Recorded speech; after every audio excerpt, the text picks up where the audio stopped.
I'm a lapsed Catholic. What can I say? Listen, my name's Sean Keaveney. I don't know what I'm doing. Anybody who knows me knows that I rarely read to the end of emails. And all I saw in the title for this event was Suede Q&A Union. And I honestly thought that surely it just must be upstairs in a pub in Islington called the Union. Have you seen how many people are out here, guys? It's terrifying. Look at this, ridiculous. And that's testament to the band that we're going to talk to tonight. We are gathered here this evening, ladies and gentlemen, in this consecrated space, this hallowed area, to talk about and to a band and their career so far, and to an author who's written an amazing tome about them. They're the next big thing. They're the best new band in Britain. And you can actually say that because they've also been nominated for the Mercury Music Prize 2024.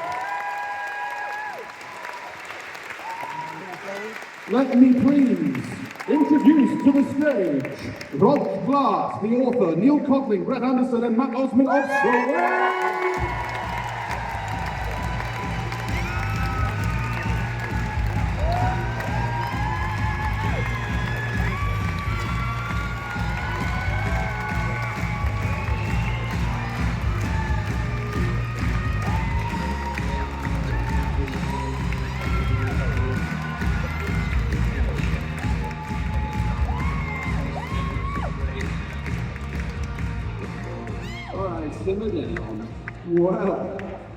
Well, you don't get that.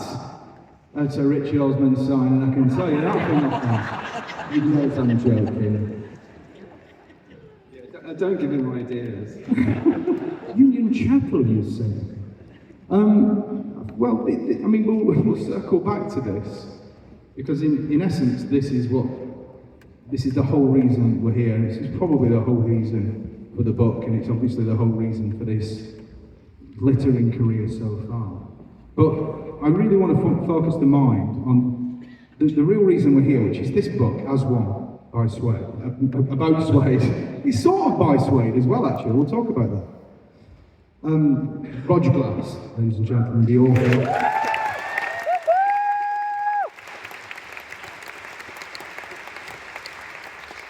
So as it's your book, we should start with you, Rodge. Excellent shirt, by the way. Thanks. I was told this is Suede uniform, right? This is what they all wear at the gigs. You know, as soon as I walked in, Brett looked me up and down and said, "It's not very Suede, is it?" Well, you were wearing shorts. I came in my shorts. Grown men shouldn't be allowed to wear shorts by law. Even when it's over 30 degrees, Brett, you must wear. Well, I think the cut-off point for wearing shorts is 14. And then, if anyone older than 14 is caught wearing shorts, it's custodial sentence. I see. I mean, you know Simon, the drummer that lives in Thailand, yeah, where it's regularly 40 degrees. But he still doesn't. He still wears black cords, DMs. Even on the beach. You know what? It's probably not a joke, that, is it? It's not. We'll cut it again. I have never seen his legs. This got out of hand quickly, didn't it? Yeah, I'll tell you what, I've never seen his legs, and I've never seen a centimetre of stubble on him. Really? Yeah. That's incredible. Do you think he's had it lasered on? No, he's very well groomed. Just particular. Yeah, exactly. So anyway, the book's out on the Thank you very much, ladies and gentlemen. I actually wrote that down because I thought that it would be a good, consider it as a lyric for a later song, Brett. Head to toe in Uniqlo. Which is what I am at the moment. Your impression of me. Anyway, we're talking to Rodge, weren't we? We were talking to Rodge before we got interrupted. You're doing great, Sean. As it is your book. What is it, Rodge, about the band? What is it about Suede that makes you so invested and made you want to write this book? Well, because having a meaningful, artistic, successful second life is so rare in music. It has to be. Well, I don't think I'd ever heard of one that deserved the name for any act that I was invested in, and I followed Suede's second life very closely from a distance. I've been a fan for since the beginning, really. But the art is what interested me. That's what's rare. So I suppose I have many fans who haven't come across the band and who don't know them. Why should you know the real story? You don't, but you often part of the fun is wondering. And before I knew anybody in the band, I used to sit with my friend who the book is dedicated to, and we'd sit listening to the reunion records going, it's not rare this happens, is it? How do you think that came about? And this is my 9th book. I've always been interested in process. I've written books about visual artists in the past and writers, and I've written a book about my own nephew, my own family, and I'm always interested in how things are made. And I wanted to know how Suede made that second half. And it is, what an incredible thing, and that, we're going to unpack that a little bit today, and you'll buy the book and you'll be able to read it in more detail, but this whole second chapter thing that culminates in the Mercury Music nomination 2026 is quite remarkable.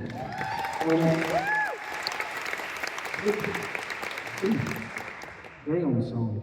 Describe the form of the book a little bit, because it's sort of a bit more sort of reportage, and also occasionally would you say that the other protagonists, these people before us, and of course Richard as well, are they sort of co-collaborators? They sort of co-write some of this in a sense, don't they? I definitely think of it as a collaborative process. I think of all writing books as collaborative, all publishing books, all making of anything that's an object, whether it's a record or a book or whatever, is the work of many, many people putting it together.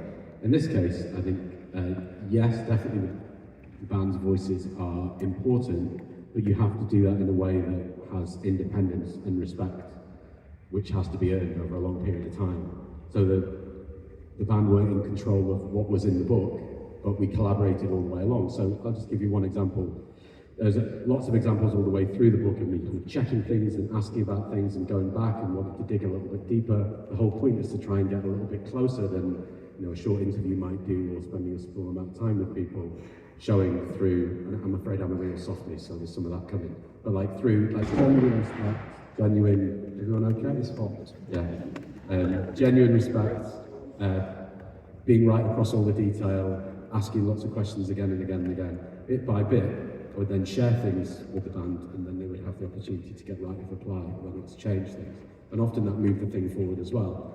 So, for example, I've been talking with Brett about, say, some lyrics for some of the songs on Autofiction, and I kind of knew I hadn't really got to something that hadn't been said yet, and I felt there was something more, but of course I didn't know what it was. If Brett isn't prepared to collaborate and to invest in the thing, and to essentially trust me to tell it my way, but in a way that feels true to him, then I can't move the book forward.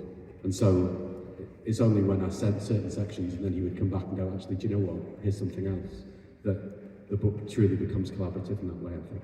And yeah, there's so much brilliant granular information from everybody there, and it's not speculation because it's from you guys, and that's what makes it very special, I think. Before we go any further, Suede World, not Uniqlo. What about a baseball cap? That was a soft one. I knew it was a no.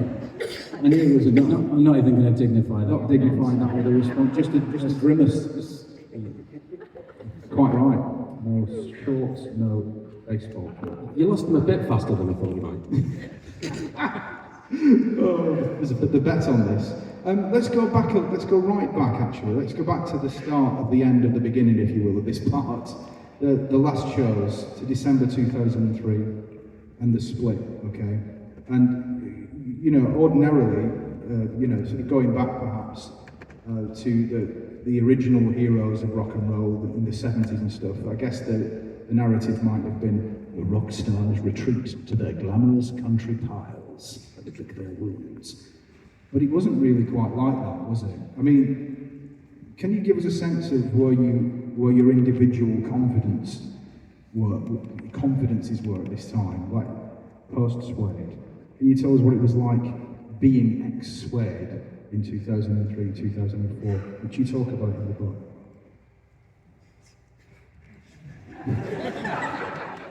I'm losing Matt next. I'm trying to answer it honestly, actually thinking back to the time. It was kind of horrible. It was a bit strange. I remember the day that it happened, I went for a drink with Alex Lee, who was playing keyboards with us then. He used to be in Strange Love and is now in Massive Attack. And we were just talking about it, and he's like, this isn't normal. What's happened to you? And I'm like, what do you mean? He's like, your first band doesn't get big, you know what I mean? And you tour the world and everything like that. This is quite an odd thing to have one band become huge, do all the things you want to do, blah blah blah blah. And I think he was kind of warning me that it's going to be quite a big fall from that, because I hadn't been through kind of like a million bands and people started things all over again. And for me, it was kind of, it was such a weird thing, because even if you try for it not to happen, your identity is so tied up in it. You know what I mean? It's really difficult not to be Matt from Suede. You know what I mean? And in a way, for me, it was the best thing that ever happened to me. I didn't think so at the time, but I learned to, do other things, have some other skills, to enjoy other stuff. You know what I mean? And I think I learned to kind of love music again as a fan rather than as a musician. But yeah, it's kind of it's a very strange thing to happen, because it's like half of your identity just being wiped out. I think we all had to grow up a bit as well, because when you're in a band, you're kind of led through life by the machinery of the people around you and the management and these sorts of things. And we sort of became successful when we were, I guess, about 24, weren't we, or something like that. And you're kind of, you're still a kid, really. You still haven't really lived life. And splitting up was a process of sort of like learning how to live, really. Doing things like learning to drive and kind of like, doing your tax bills and stuff like that. All this stuff that we had people to do for us. And I kind of quite enjoyed that in lots of ways, It's like I kind of learned quite a lot about myself. So.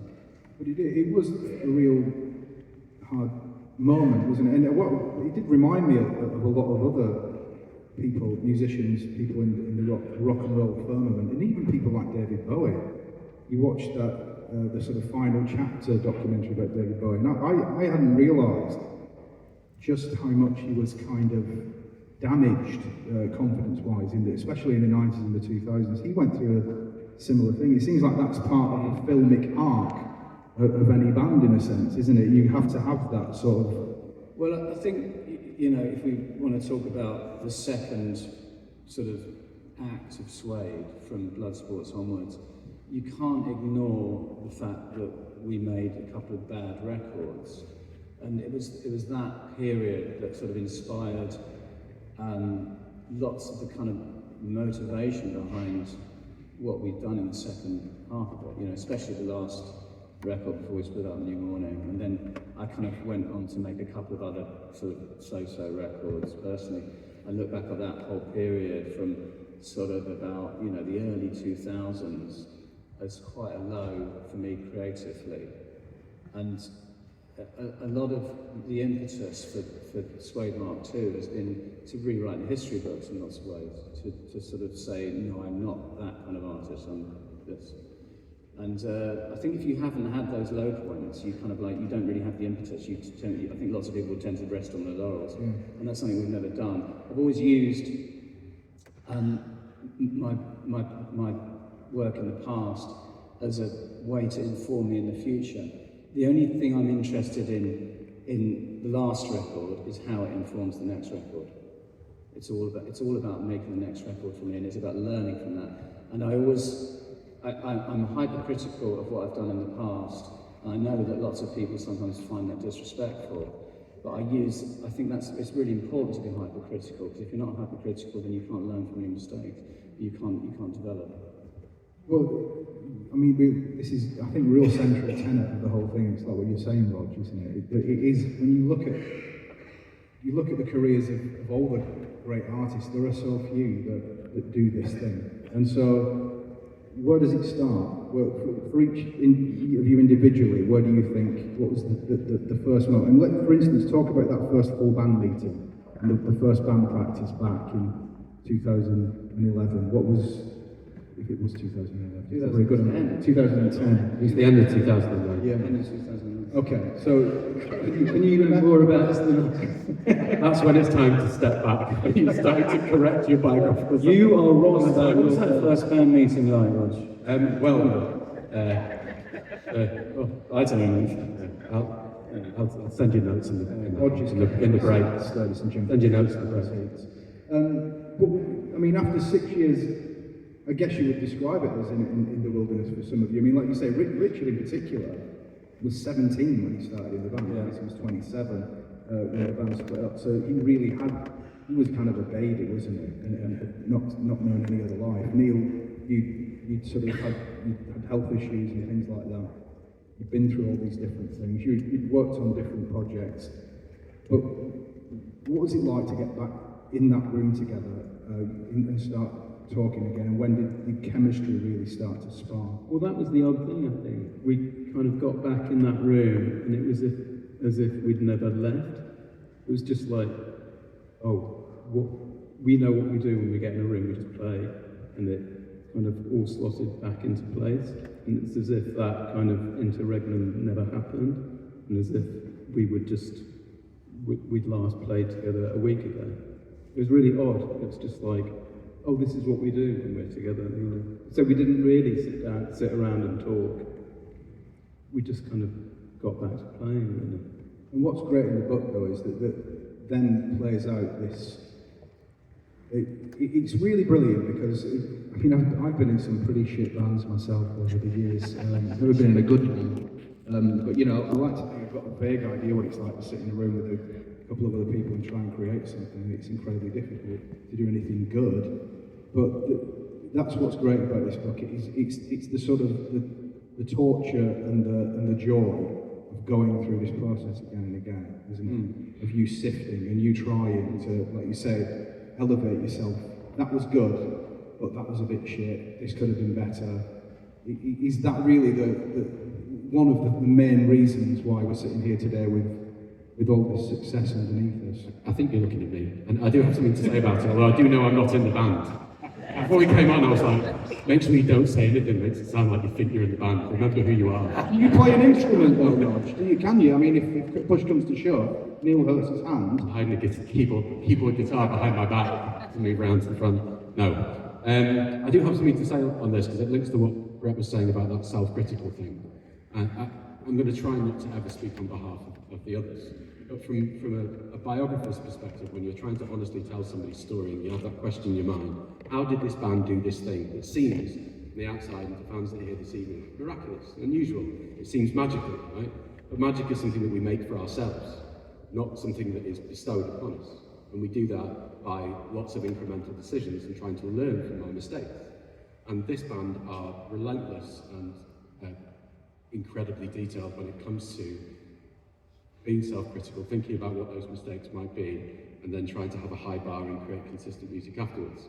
So my approach consistently is to try and demystify the whole thing. Musicians are people, just like anybody else, and they're going through this process trying to make a thing, right? And trying to make the next thing better than the last thing. So the question of the book is, well, how does that happen? And then so we go through and pull apart not just each song, but gigs, performances. And you mentioned Richard there. I think he's a really good example of how this works. It may well be that you can get back in the room and just play the first song and felt like there'd been no interregnum. But as we see in the book, and Richard's story is incredible, I think, is utterly hidden, was that he had all of these other challenges to face that weren't just about playing the song. And if you want to understand, appreciate in any meaningful way what it's actually been like for these human beings to put this thing back together piece by piece and to build it into something extraordinary again, you have to be able to go through all of those steps and to look at them soberly. So to see what the warm-up for the Royal Albert Hall was like for Richard, what it was like to go back to the place that had been holding all of his guitars since the last gigs in 2003 and literally wipe the dust off with the guy that helped him before that had been there for everything, and to try and think about performing in front of people when he hadn't played a note of music in public or done a gig or released a note of music since Suede split. So for me, all of these things are connected. It's about that self-critical thing in order to be able to make the next thing, and then that plays out over 16 years. Of course, because Richard and Simon can't be with us tonight. But Richard's story is very interesting, isn't it? Because I'm going to say something now, and it's even worse than the Uniqlo thing. But I'm going to say it anyway, right? There are parallels, actually. I lost confidence in this now.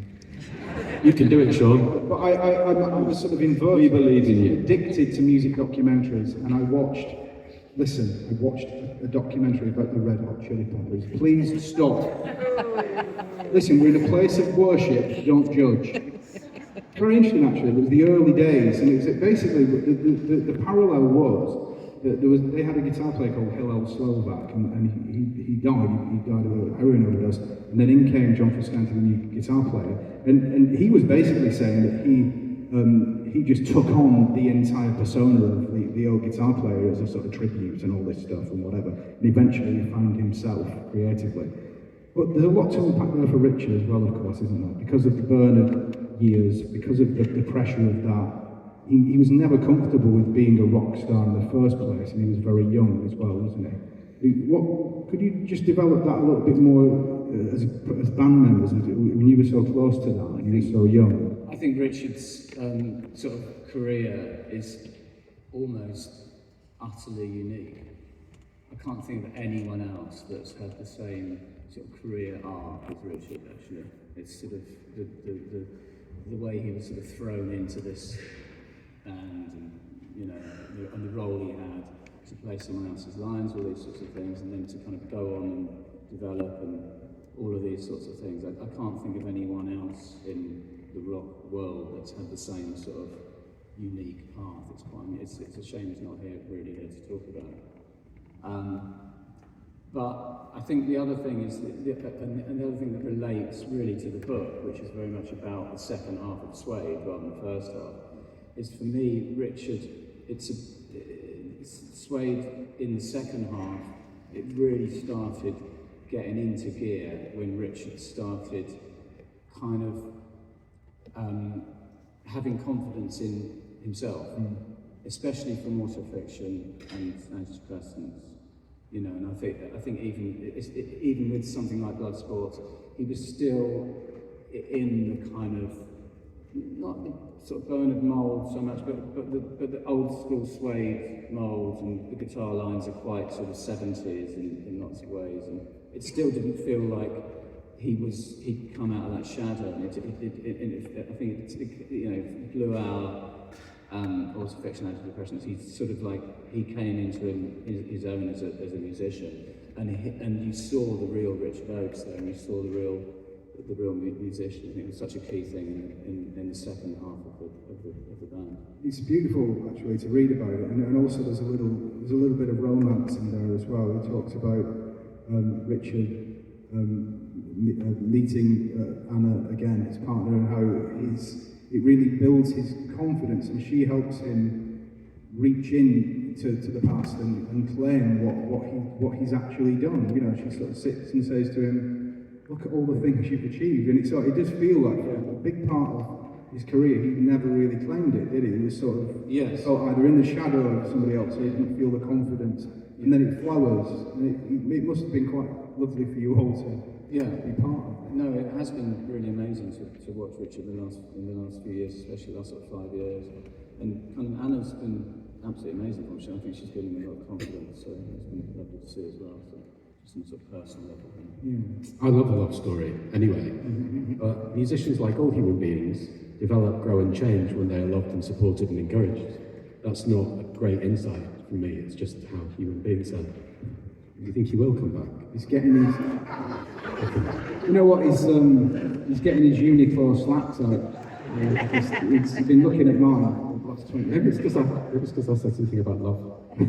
Probably not about me. I think I remember what I was talking about now.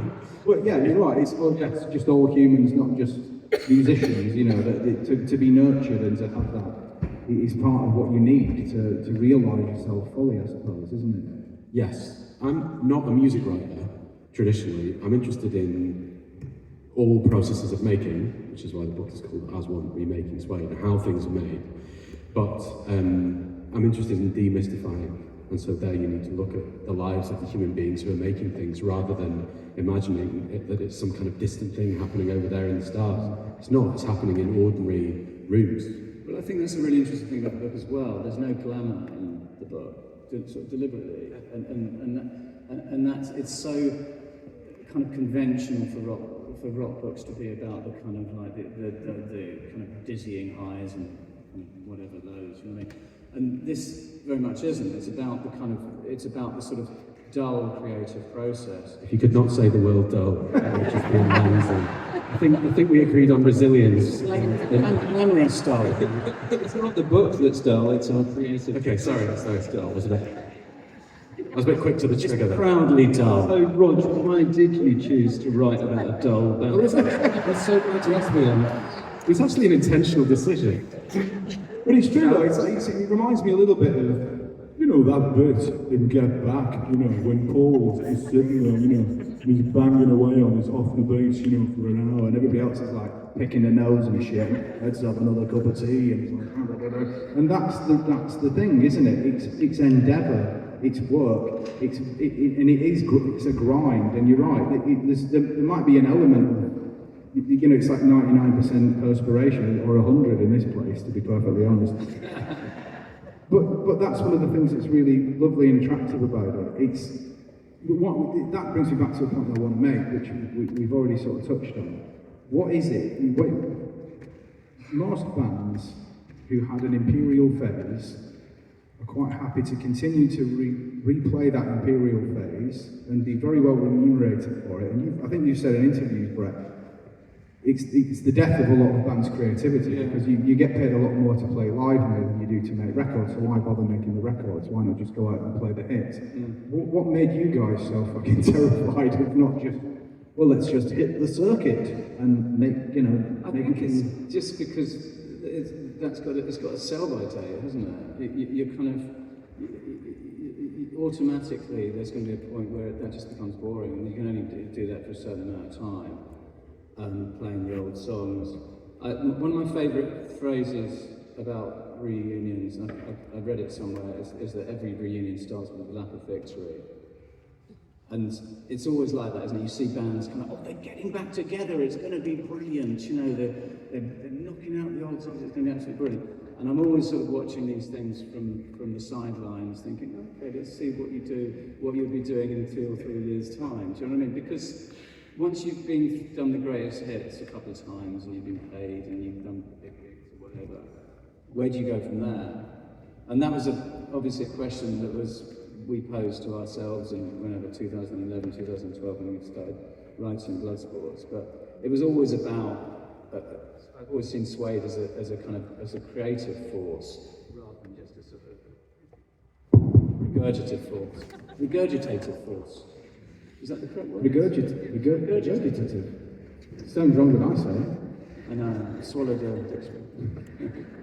But do you know what I mean? It's always been about the next record. Yeah. I mean, around the time of 2011, and of course you mentioned it, Rodge, and I was very invested in this as being a colossal fan of this band. The Stone Roses came back, didn't they? And I think, did you see that as a kind of a great illustration of, well, we don't want to do that? Because it was a shame, wasn't it? It's a shame, because I remember being really excited. I went to watch them a couple of times, and I'd have paid 200 quid to just watch Rennie play the drums. You know, simple as that. Yeah. So I got my money's worth, but we were all waiting for that new material, and it never materialised. And so that's interesting in the context of this. Pardon? Didn't like All for One? No? All for One. It was better than Beautiful Thing. It's like Ian Brown's in the room with us. I wanna be a dog. As my granddad used to say, put all the tune in a bucket. But still a talented guy. Interesting. No, so but that's it, isn't it? Yeah, I can see that is what's underneath and what underpins this second phase. But tell us a little bit about what it was like to try and come up with this stuff. You had the Imperial film, you had Ed Buller to work with. Expand a little bit on why Ed is so important to this story. What he brings. Well, he challenges us. That's the most important thing he does. He's brutally honest, and I think he kind of there was a point when when we were writing Blood Sports, we didn't really know what we had, and for some reason, because we'd kind of lost our confidence, I think, and we needed someone to tell us, this is good, this is bad. We'd sort of lost our radar a little bit, and Ed was brilliant at that. Yeah. Early on in this process, Neil in Brighton took me through a lot of the demos that were around early on in the reunion before Ed was back on board. And as you'll see in the book, it's not uncomplicated, but any good productive relationship is complicated at times. And Neil was playing me songs that in some cases I don't think that he'd heard himself for a long time. Earlier versions of songs that made the record, ones that didn't quite, you know, and I'm trying to bring you in here. It's not working. No, it's not yet. Speak a little bit. We're going to stick to this dare that you won't speak for the entire event. I'm tired. I'm going to keep trying. I've got a question for Neil next. Okay, good. But you can see from that just how little difference there is between something that's good, right? That you might in the moment think, oh, there's something to this, but something that's good but it's not right, and something that's great. I think that one of the things that will be new to many fans of Suede is just the sheer mountain of material the band are writing constantly. There is no time off. We're real triers. I mean, I sympathise with this because I'm a trier in life myself. You know, I might make a lot of mistakes, but I put in the effort. But you know, very few bands. I doubt the Stone Roses were sitting around with 112 musical ideas for one record, right? And it's that kind of attention to detail, but also self-critical as you go, trying to work out, well, what is the thing that's going to be good enough to keep us afloat, to keep us developing, to keep us improving. Just quickly, you used, possibly unintentionally, a quote from one of the great philosophers there, Roy Walker from Catchphrase, when you said it's good but it's not right.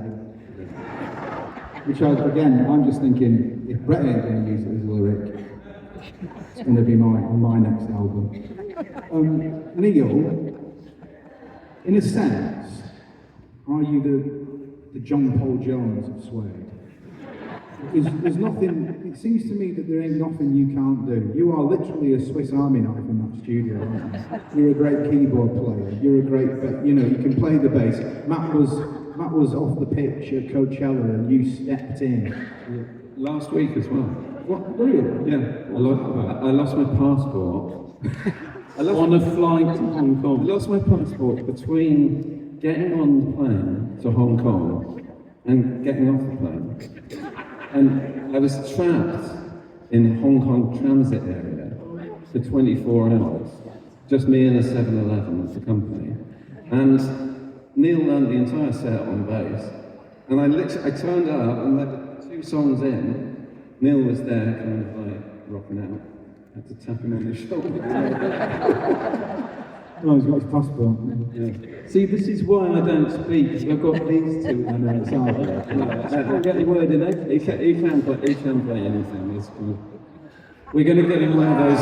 We're going to get him one of those like child's lanyard things with his passport in it. When you see 9-year-old kids on planes, you know. Make sure you stay with your buddy. That's amazing. But I mean, it's true though. I mean, moving through the changes and going towards records like the Blue Hour, is the Blue Hour a prog record? But this is very Neil infused, isn't it? You know, you talk a little bit about the process of an album like that, because there was a lot more, I guess, like a Floydian sort of oral tapestry sort of effect in some ways. We were enjoying what we were doing on Night Thoughts, and we just kind of thought we'd go a bit further down that road. So we carried on with that kind of cinematic aesthetic. And Ed had moved away to America again, so we didn't really have that imperial thumb like directing us. So we just kind of were a bit untethered, and so we just followed our noses, and for good or for bad, it made this kind of out there record. That's what we need, you see. Well, this is, of course, we do, especially now, and that's another thing that comes through in the book is how you want to in this era of immediacy and streaming. And I tell you what, that chorus would be great on TikTok. that's not really where you're coming from, is it? Well, that was exactly the point of Night Force and the Blue Hour. It was to sort of diametrically oppose the trend of everything being, you know, immediate, and you know, it was supposed to be a kind of like a longer experience, of like an album rather than snippets of songs, sort of thing. That was the whole point. It was a sort of like there's a bloody mindedness to those records. Yeah. Where it's like, it's saying that everyone was telling us, the record company was saying, well, you've got to have short songs, and you've got to get on various playlists and all this sort of stuff, and this is how to do it. And we sort of thought, well, fuck it, we want to make a long, sprawling album about a child going missing, kind of thing. And, you know, so that's what we did. I thought for a minute you said, that the record company said, you've got to have shorts on, and I was like, what? You will not agree to that. You hear what you want to hear. The Blue Hour's a beautiful record. It really is. They wanted us to go a bit hip hop on that, but we. And this is it. That was our version of hip hop, was it? This is one of the good things about modern technology, Mikey, is that everything lives forever as well, doesn't it? You know, in 40 years' time, I don't know, the new Timberland will probably say, I'll tell you what, I'll take that bit and I'll turn that into a multi-region hit, and you'll be quids in again, lads. That's my prediction. Hang on, don't try and tempt me away from the path here. I've got a question. I'm starting with Rodge, but I want each of you to answer this. There are key dates, there are key gigs in this book. For each of you, what would you say is the most important live? I mean, the obvious one is the big comeback at the Albert Hall, which is amazing. I think your arsework is incredible on that. Matt and Brett in particular, your arses are incredible. They're just all over the place. I implore you to re-watch it. They're going to get their own record contracts, those asses. I think Ant and Dec were the pair of arses that got that first record contract, weren't they? But for each of you, that was unfair. Great TV presenters. What I like about you, Sean, based on not very much exposure, is that, you know, when you go a little bit too far, you're not afraid to say you've done it and then to come right back. I think that's really helping. I know you were about to ask me a question that you thought of Brett and Matt's asses, and it was difficult. I know it was difficult. I'm here to help if I can. Yeah. Distracting. Each of you, what are the, because like I said, there's the Albert Hall. If you wouldn't mind, thank you, Matt. Yes, it's just peeking out a little bit, and it was alluring. Does anyone have a mop? God, I promised my wife I wouldn't do this on stage again. A key gig for each of you. There are a few in the book. There's one in Buenos Aires in particular, I think, that was like very important. Matt's going on. You were there, definitely. We've never played Buenos Aires. Might not have been. What are you talking about? Yes, we have. Well, it was somewhere in South America. Yes, we have. No, we didn't. We played Go on, then. the other one. Rodge knows. Sao Paulo. Yeah, we played Buenos Aires as well. Matt, I'll send you a link. So was that gig in Keaveney? Hang on. Which one was that? And why was it Mariana Enriquez. We definitely there. Mariana Enriquez. That's what I was thinking. And why was it so great? Read the book.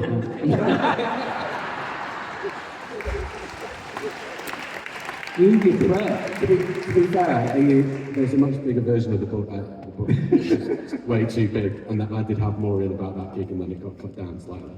Well, there are, aren't there? There are ones, because what really struck me about it as well, the way you wrote it was, you turn up, I think there was one in South Korea as well, you turn up and you think, who's going to be here? This, you know, I don't think we've got That was amazing. And then all of a sudden, it's just this incredible experience. Like, so for each of you, if you've got one that sticks in your mind, I'd love to know. I mean, that was amazing. We drove for an hour up this hillside. It was an old ski resort that was there during the summer, and water was pouring down. We drove for an hour up through these kind of winding roads.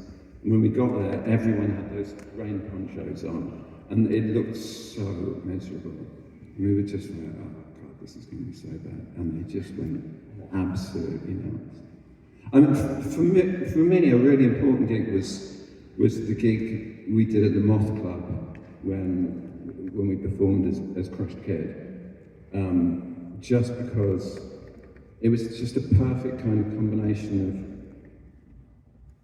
we wanted to try and get back to a certain kind of, sound, the racket of 5 people on stage in a small place. And there was just something really freeing about pretending to be another band. I mean, obviously we weren't another band or anything like that, but there was just something really lovely about it. It was like playing the Falcon again, but being better at what you did. That was really lovely for me because it kind of set the tone for the next 2 records and what we're trying to do now. Yeah, I love that. What about you guys? I think that Buenos Aires one was amazing. That's so strong. Let's I just realised that I was thinking of Rio de Janeiro, which we haven't played. Which one am I thinking of? But what was so good about Buenos Aires? Remind me of that.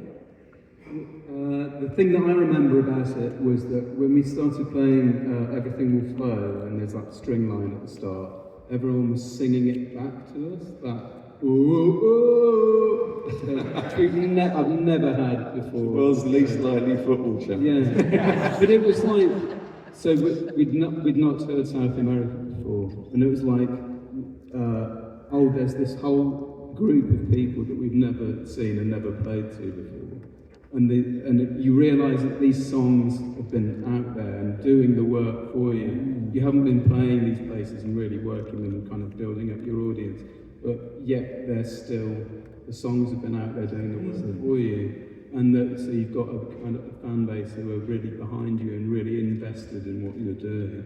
And if you were to make, and this is before even Bloodsports came out, so it was a kind of important thing we were writing and realising that actually what we're doing is, it has there is some moment. People want this. Yeah, it does manifest out in the world. It's not just what you're doing in the room there. That there are people out there who are kind of invested in us doing the work. For a change, I've got something serious to say about this. So, Wasn't that serious? Yeah, no, it was. You were serious, but I haven't been yet. Not much. When you write a book like this, you've got lots of decisions to make about how you frame the world and what the limits of that world are. With a band like Suede, the temptation is to give in to the same thing that almost everybody who's written about the band extensively has done, which is to see them through a particular time portal and a series of other bands that are not Suede, right? And I'm not saying that any of that is completely irrelevant, and of course it has a material impact on the way the band is seen, the things the band doesn't make. But one of the things I realised in writing this book was that there are huge amounts of Suede fans for whom that context, that UK-specific context, that's about a particular time period, is irrelevant, right? So there are sections of the book talking about how fans in China see the band and what is unique about that, and their love for the reunion material as much as for the early material. In different parts of Europe where different kinds of songs are popular, I tried really hard in my selection of which gigs I talked about, because there's obviously way too many, to select ones that do something or show something. So the reason that Argentina gig was relevant is because, exactly as Neil says, that there are people out there that you didn't know about to whom these songs mean something. Now for the book I spoke to Mariana Enriquez, who's a brilliant fiction writer, but was also a great rock and roll journalist for 25 years too. She's Argentinian. She was there to review that gig that night and had always been a huge Suede fan. And she said something that really stuck with me about the ways that she was trying to encourage me to resist seeing the band in certain ways.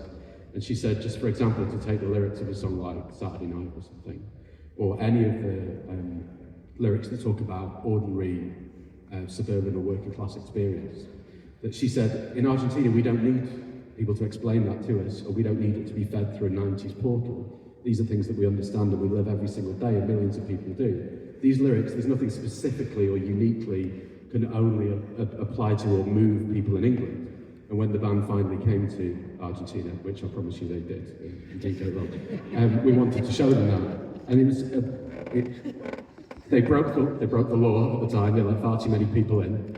It was unusually hot, Monday night, raining, in a very, very potent atmosphere. And a lot of people that were in the room that night were really moved by it. Now you can write my book without mentioning any other country.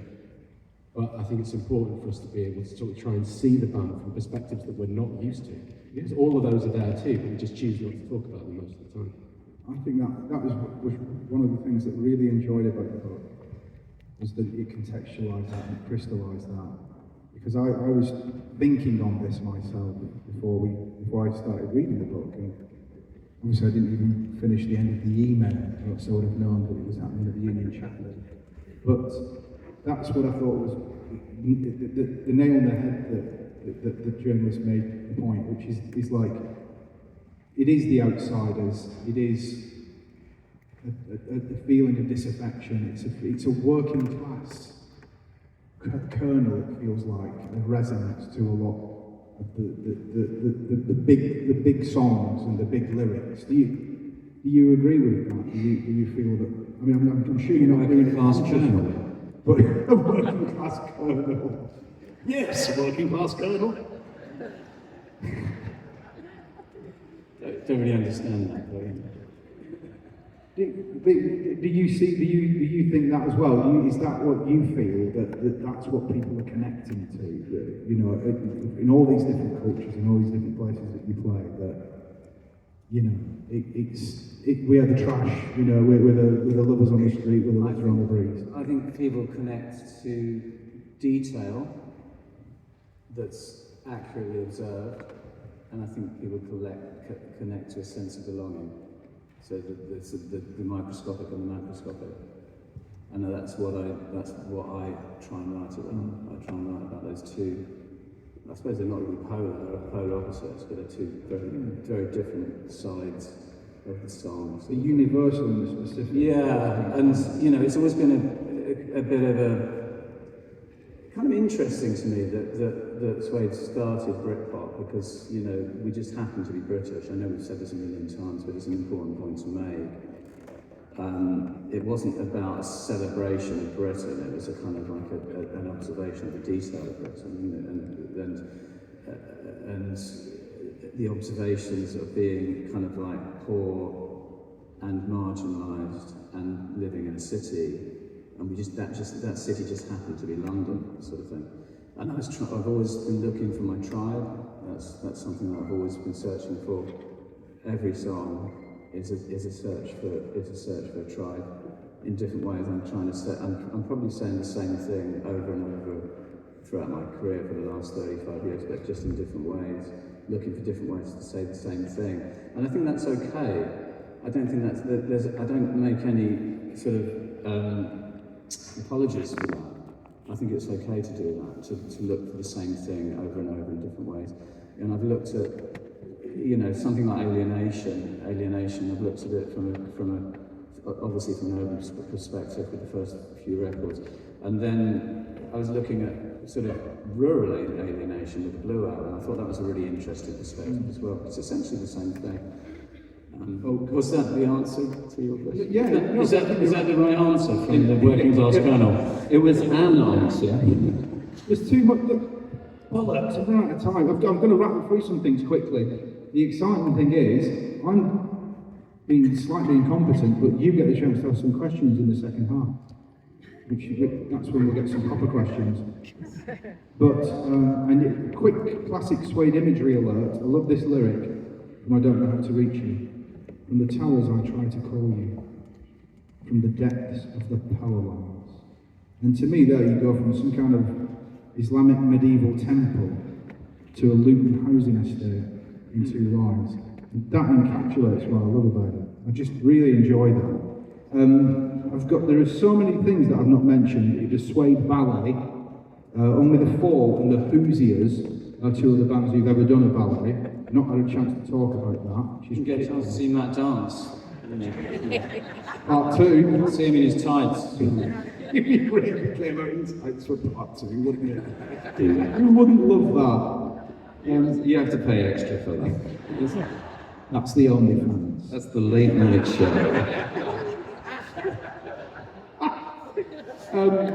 You know, there's so much detail, so much rich detail in this book.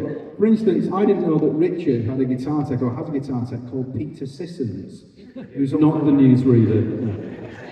different people. Funny if it was the Peter system as I well. know. But I just Fancy doing it. That's what I thought. I just the guy from News at 10's just like fiddling about with a distortion pedal.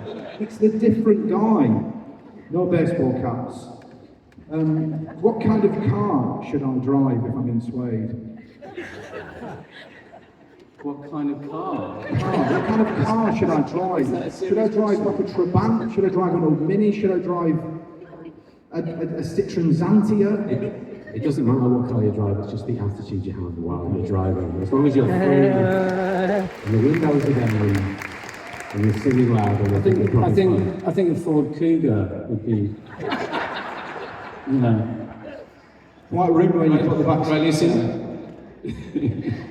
But that's it. You can get away with anything when you're actually in Suede. But the other thing I just wanted to say as well was because it's come across in some of the book, in some of the interviews, that especially in that bit we were talking about just after the first split up, and there's this feeling for a while that you're almost like maybe you're a bit of a joke sometimes. You know, you're a sort of you're a band that what? I'm being brave here, aren't I? That have gone past their sell-by. They're never going to come back. That's the end of that now. You know, but there's something that comes out really brilliantly in the book to me, which is one of the reasons why I think you've got such an unbelievably loyal fan base, is that in order to be a true artist who is so individual and has such an identity, that's you have to be to some extent. People will take the piss sometimes, and people will impersonate. People will say, "Oh, this is what it's like to be in Suede," and they use these words and they do it like this. But it's because you've got such an unbelievably clear identity, and it's completely and utterly you. And I think that's what comes through really well in the book, is like, and how hard it is to maintain that, and how much work it takes to keep coming out with all this great material. On the behalf of everybody here, I would just like to say, thank you for the music. That was awful, isn't it? It's not being filmed, this, is it? It's being live streamed on Channel 4. Oh, God. Well, I mean, apparently it was supposed to have stopped 5 minutes ago. So this part of the programme comes to a regretful climax, but we're going to go off. What an awful choice of words in a church. I'm going to change back into my shorts. That's going to change into his tights. But what I want you to do, we're going to come back and you're going to give us some questions in the interval, if that's all right. Scan the QR code and send them in, and we'll come back for part 2 and your questions. But for now, especially to Rodge Glass for the book as one. Of course, you can get signed copies. And the Church, to Miriam, to Matt, to Brett.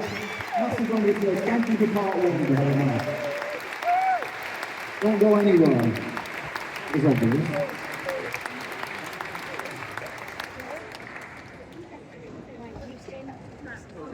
Having a